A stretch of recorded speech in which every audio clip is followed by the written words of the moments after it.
Oh, hello. Let me tell you a little something about catfish and plasma. Now, it is something that is stirring and stirring up in the deep cosmos. Now, the important thing about it is that it is written in a special form of English that is actually upside down. Now, for those of you who can read it, like myself, you'll see that it is actually of a really, really ancient dialect that is only enjoyable to those who watched more than 6 episodes of Star Trek Enterprise.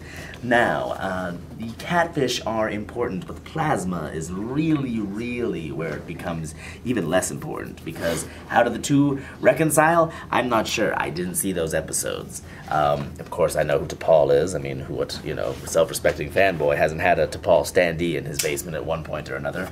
But this particular character, I actually forget who he is. But he appears to be, pretty cookie-cutter handsome. I mean, he's no Jonathan Archer, but who is, right?